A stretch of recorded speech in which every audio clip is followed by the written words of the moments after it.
사람 팔자 시간 문제고 위아래 바뀌는 건 순식간이라더니 그 말이 딱 맞습니다. 양복 깃에 먼지 하나 묻는 것도 질색하며 너는 뼛속까지 흙수저라 센스가 없다 하며 저를 짓밟았던 직장 상사 김 부장. 그 서슬퍼런 사람이 하루아침에 책상을 빼고 6개월 뒤 뜻밖의 장소에서 저와 마주쳤습니다. 어디냐고요? 바로 평생 기름때 묻혀가며 저를 키워내신 제 아버지의 쇠 깎는 공장 바닥. 그것도 갓들어 온 수습사원 명찰을 달고 말이죠. 넥타이 풀고 작업복 입은 그와 눈이 마주친 순간 인생의 아이러니 앞에 할 말을 잃었습니다. 얄궂은 운명의 장난 같은 그 재회 이야기 지금 시작합니다. 안녕하세요. 야담 도담 선생입니다. 오늘 들려드릴 이야기는 서울의 어느 빌딩 숲, 숨 막히는 사무실 한편에서 시작됩니다.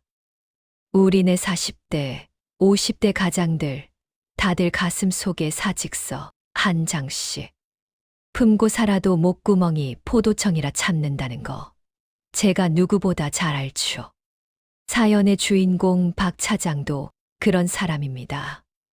지방에서 올라와 서울에 자리 잡느라 안 해본 고생이 없고 처자식 건사하느라 점심값 1만 원도 벌벌 떠는 그저 성실함 하나가 무기인 평범한 가장이지요.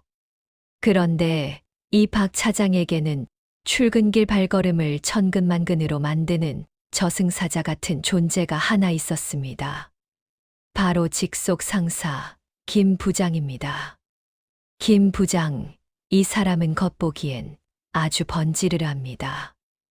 머리끝부터 발끝까지 명품으로 휘감고 차도 외제차 아니면 안 탄다는 사람. 입만 열면 내가 강남 살 때는 말이야. 내 친구가 어느 로펌 변호사인데 하며 인맥 자랑하기 바쁜 속된 말로 허세가 좀 심한 양반이었죠.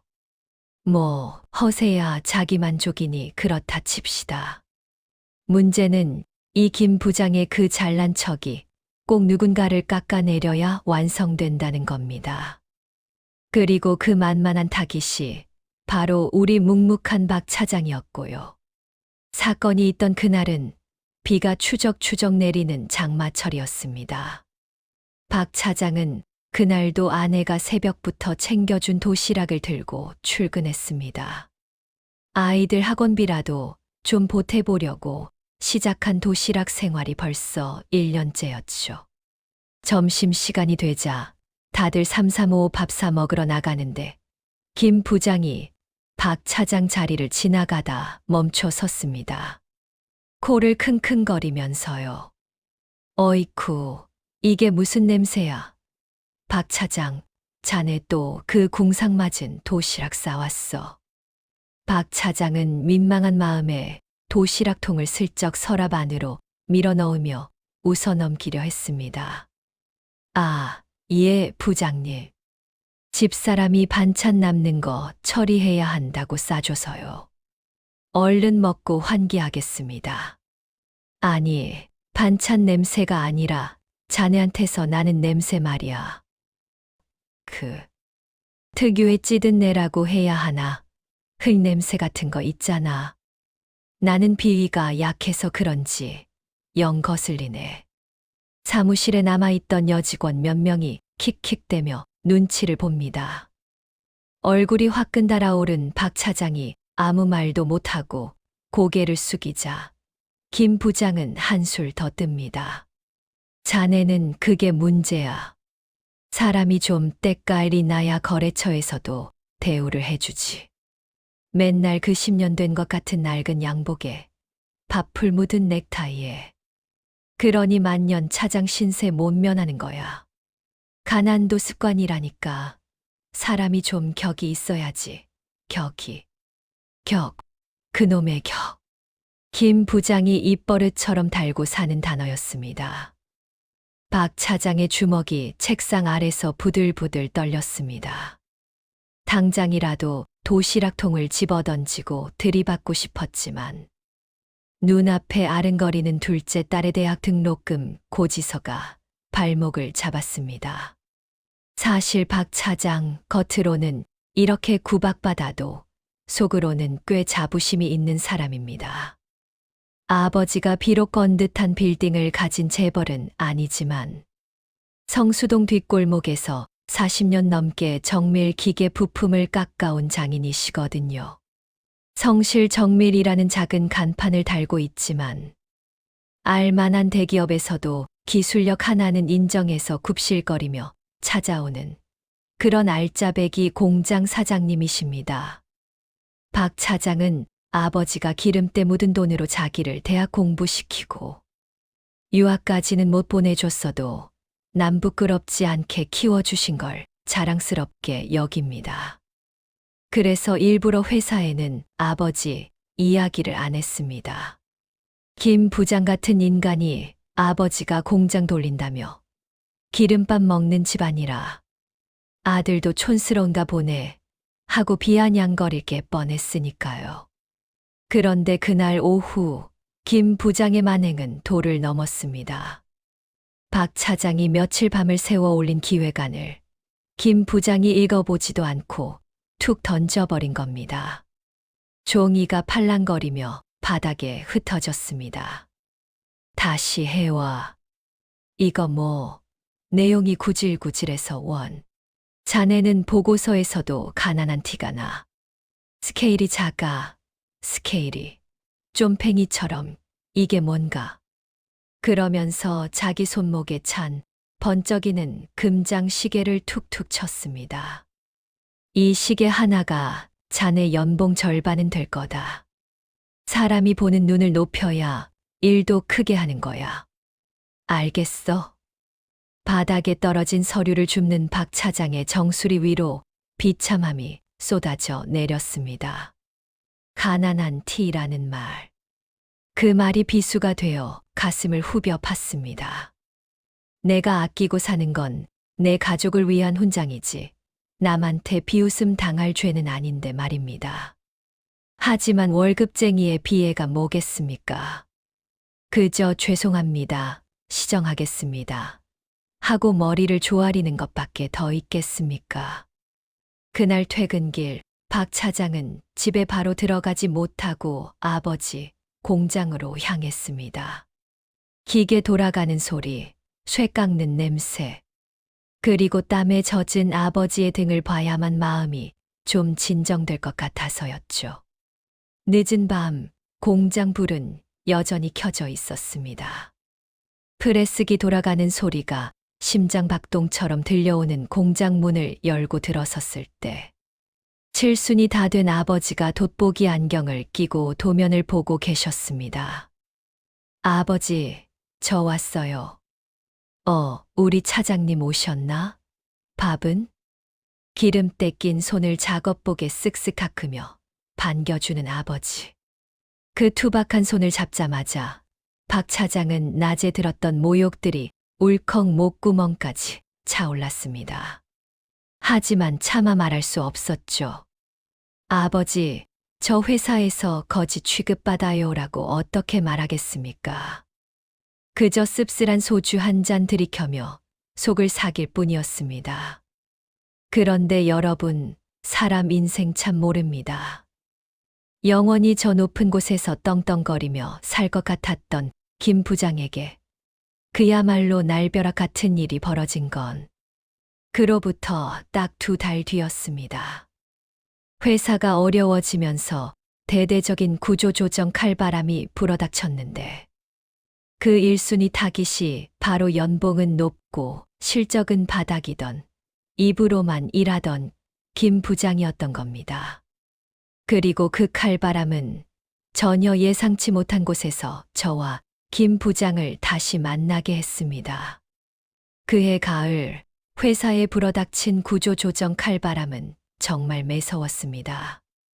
살생부가 돈다는 소문이 돌 때만 해도 김 부장은 콧방귀를 뀌었습니다. 내가 이 회사를 위해 끌어온 프로젝트가 몇 개인데 나를 잘라? 자를 거면 저기 구석에 처박혀서 도시락이나 까먹는 박 차장 같은 애들을 잘라야지 하면서 동네방네 떠들고 다녔죠. 하지만 인사팀의 호출을 받은 건 박 차장이 아니라 김 부장이었습니다. 그날 오후 김 부장이 인사팀장 방에서 나오면서 고래고래 소리 지르던 모습이 아직도 눈에 선합니다. 당신들 이거 실수하는 거야. 내가 나가면 거래처들 다 가만히 있을 줄 알아? 내가 누군지 몰라? 얼굴이 시뻘개져서 삿대질을 해대는데 평소 그토록 강조하던 그놈의 격은 온데간데 없더군요. 결국 김 부장은 그날로 책상을 정리해야 했습니다. 그러던 어느 주말 오랜만에 아버지 공장에 들렀습니다.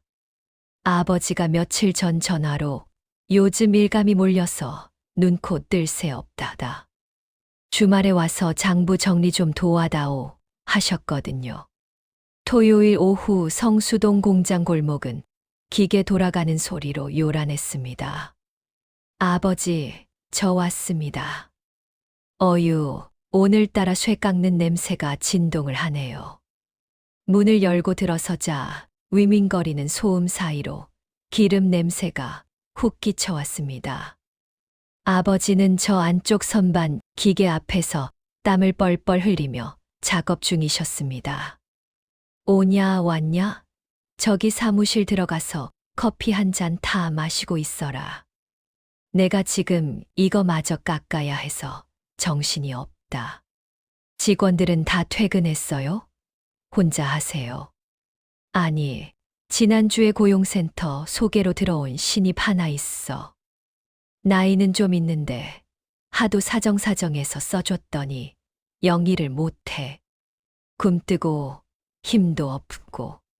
지금 저기 뒤뜰에서 쇳가루, 포대 정리하고 있을 게다.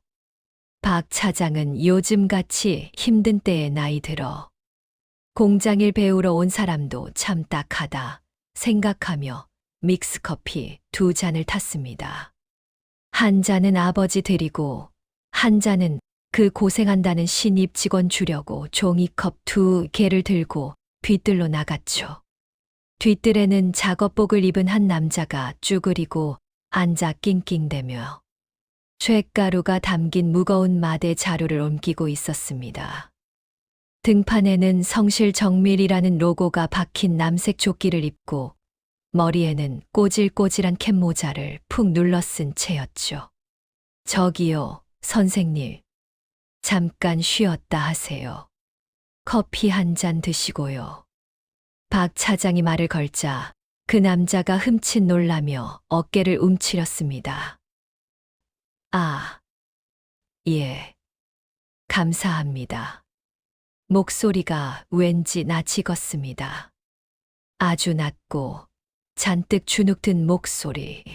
남자가 천천히 몸을 일으켜 뒤를 돌아봤습니다.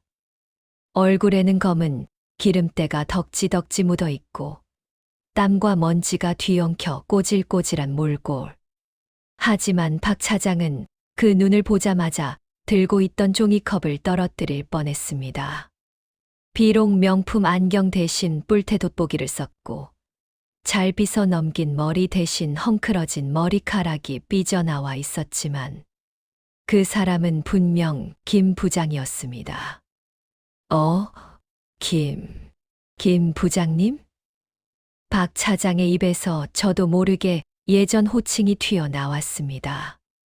그 순간 김 부자, 아니 이제는 김씨 아저씨가 된 그 남자의 눈동자가 지진이라도 난 듯 심하게 흔들렸습니다. 박 차장을 알아보자마자 얼굴이 흑빛이 되더니 황급히 모자를 더 눌러쓰고 고개를 푹 숙여버리더군요.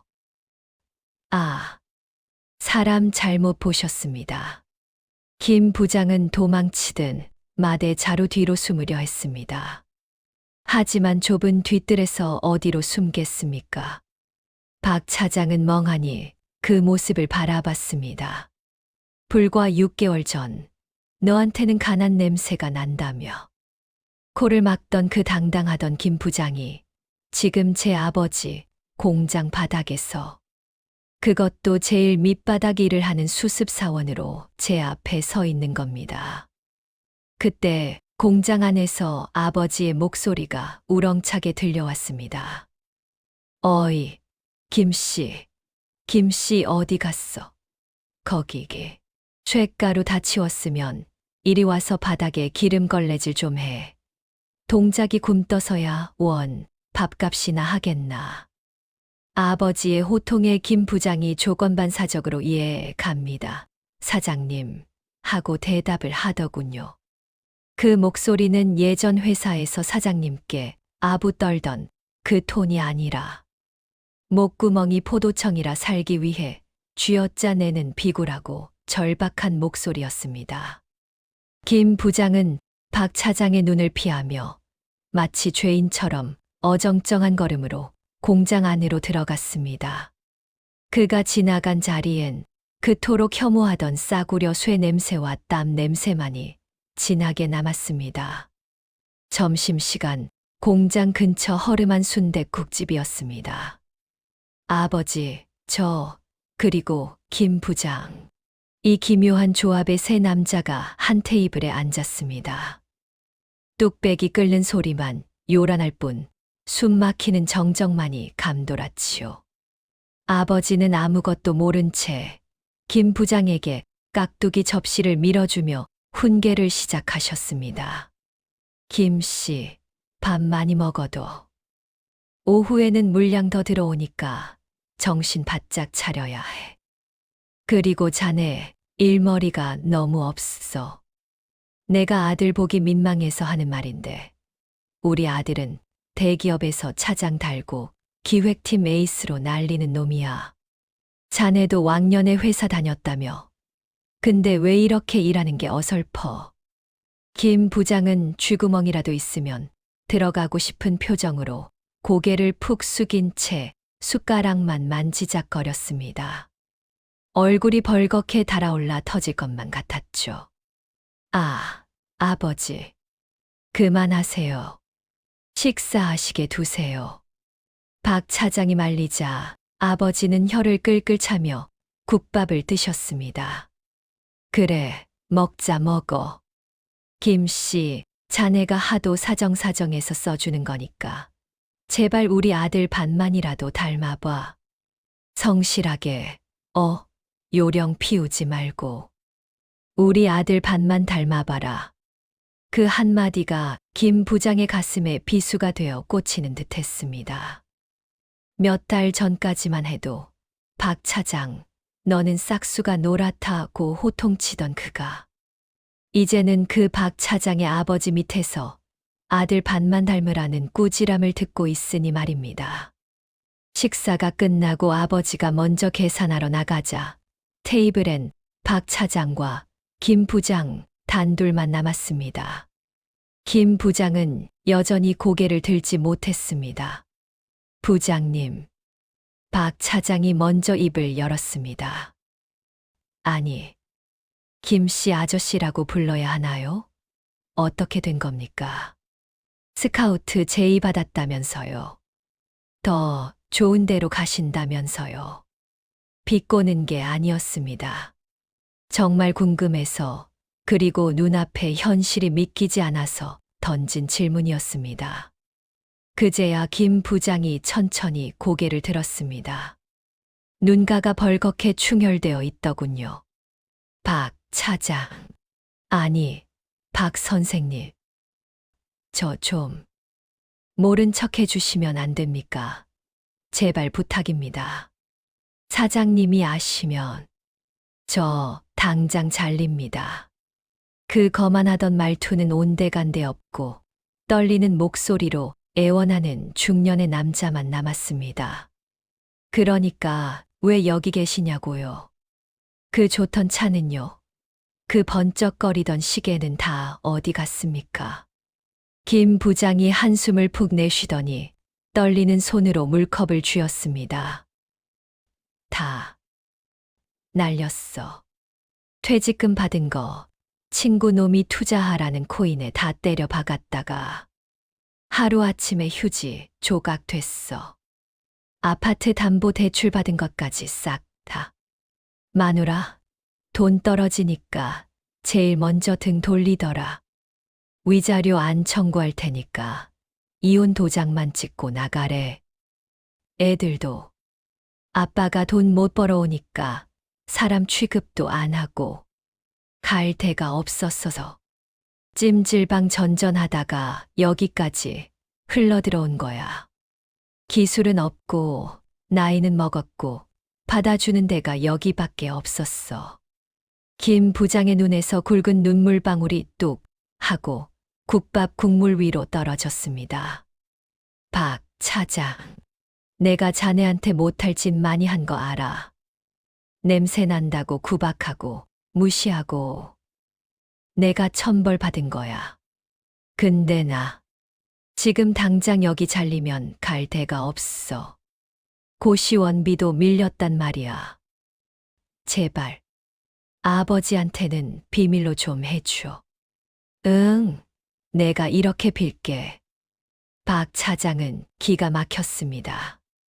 그토록 격과 수준을 따지던 사람이 고작 월 200만 원짜리 수습직을 잃을까봐 부하 직원이었던 자신에게 손이 발이 되도록 빌고 있는 꼴이라니 울컥 화가 치밀어 올랐습니다.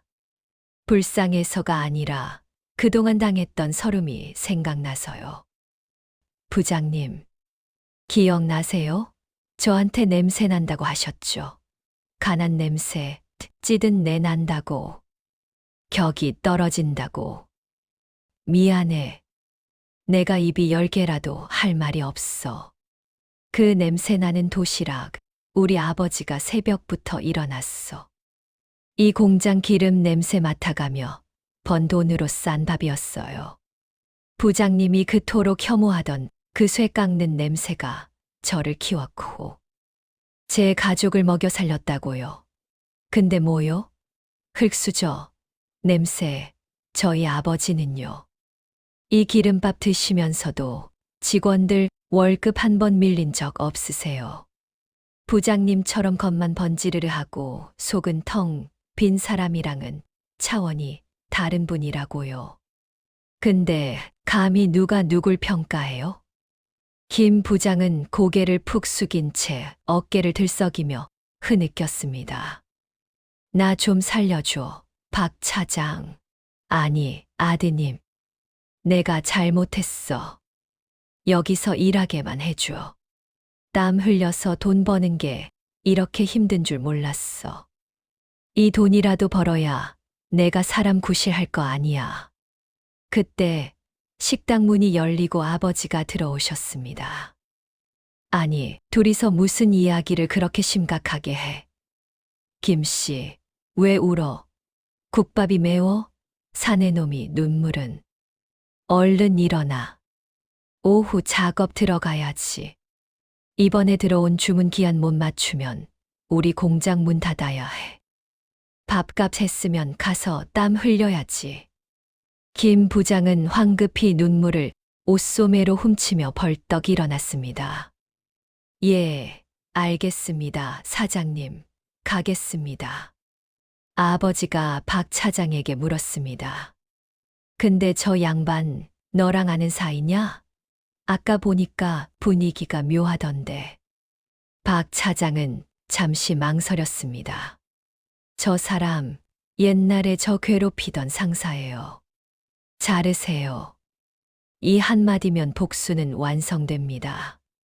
하지만 박 차장의 눈에 식당 문 밖에서 불안한 듯 힐끔힐끔 뒤를 돌아보며 자신을 기다리는 김 부장의 간절한 눈빛이 들어왔습니다. 박 차장은 깊은 한숨을 내쉬고는 아버지에게 이렇게 말했습니다. 아니요, 아는 사이 맞아요. 예전 회사. 직장 상사셨어요. 아버지의 눈이 동그랗게 커졌습니다. 뭐, 상사. 그런 부장님이었다는 거야. 거참, 세상 좁네. 근데 자네랑 사이는 어땠어? 좋은 분이었냐?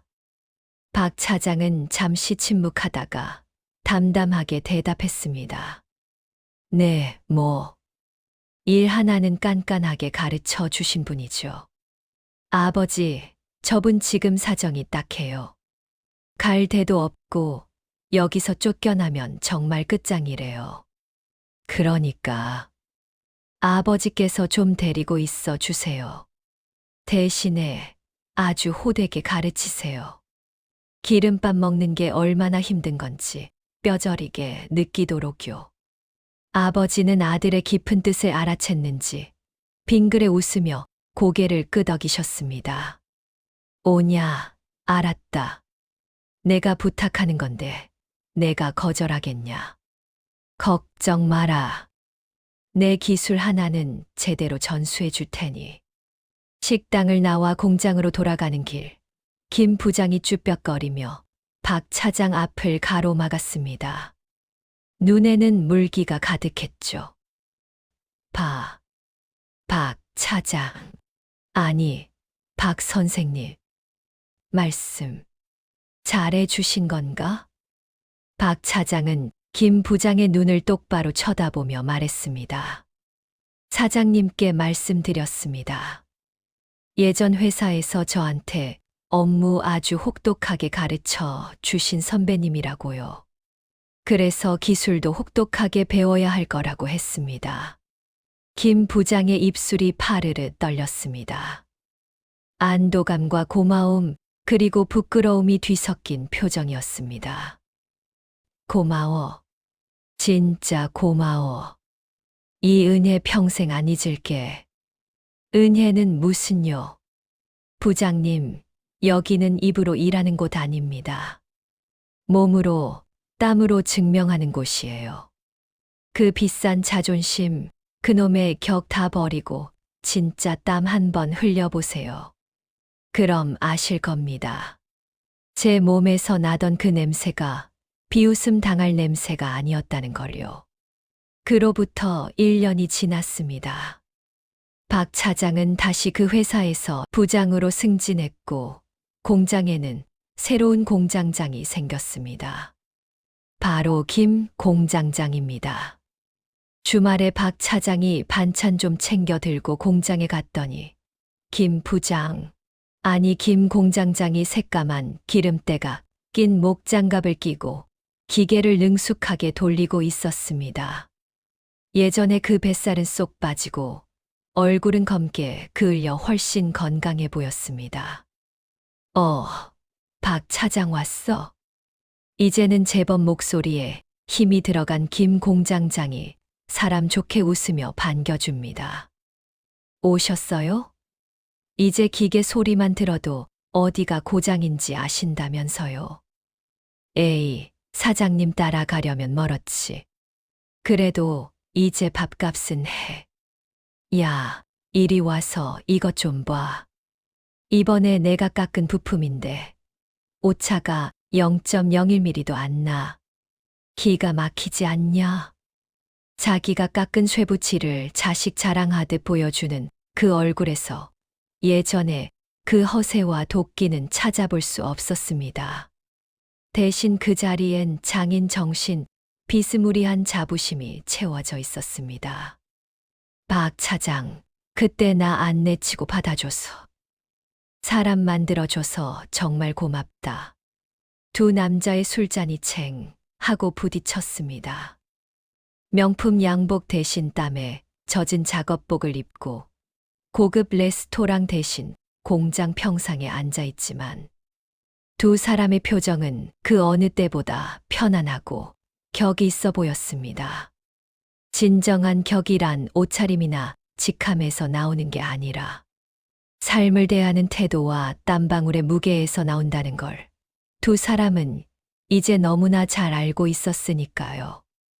여러분, 오늘 이야기 어떠셨나요? 살다 보면 내가 잘 나갈 때가 있고 남이 못 나갈 때가 있습니다. 하지만 인생이라는 롤러코스터는 언제 그 위치를 뒤바꿀지 아무도 모릅니다. 올라갈 때 만나는 사람들에게 친절하세요.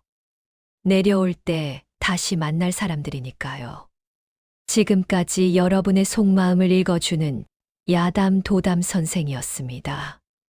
감사합니다.